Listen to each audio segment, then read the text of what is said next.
அம்மா ஸ்டைல்ல chicken gravy எப்படி செய்யலாம் பார்க்கலாமா? வாங்க. 1 கிலோ சிக்கனை வாஷ் பண்ணி 1/4 ஸ்பூன் மஞ்சத்தூள், 1 டீஸ்பூன் குழம்பு மிளகாய் தூள், 1/2 டீஸ்பூன் உப்பு, இதை எல்லாத்தையும் கலந்து ஊற வச்சிருங்க. ஃபர்ஸ்ட் அடுப்பு பத்த வச்சு ஒரு கடாய் எடுத்து வச்சுக்கோங்க. 2 டேபிள் ஸ்பூன் எண்ணெய் விட்டு எண்ணெய் காஞ்ச பிறகு 1/2 ஸ்பூன் சோம்பு சேர்த்துக்கோங்க. 1 கப் அளவு வெங்காயம் சேர்த்து அது நல்லா பொன்னிறமா அரைக்கு வதக்கிக்கோங்க. 1 டீஸ்பூன் இஞ்சி பூண்டு சேர்த்துக்கோங்க. 1 கப் அளவு தக்காளி சேர்த்துக்கோங்க.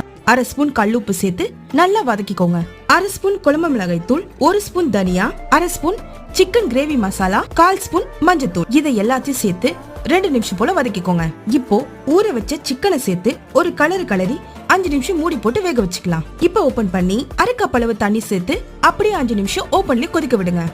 1/2 ஸ்பூன் சோம்பு, 1/2 ஸ்பூன் மிளகு, 1/4 ஸ்பூன் சீரகம் சேர்த்து பொடியா பண்ண பவுடர் இது கூட 2 டேபிள் ஸ்பூன் அளவு சேர்த்துக்கலாம். 1 கைப்பிடி அளவு கருவேப்பிலை, கொஞ்சோண்டு கொத்தமல்லி, 1 நிமிஷம் போல கலரி அப்படியே அடுப்பு ஆஃப் பண்ணிடுங்க. அவ்வளவுதாங்க, அம்மா ஸ்டைல்ல சிக்கன் கிரேவி ரெடி.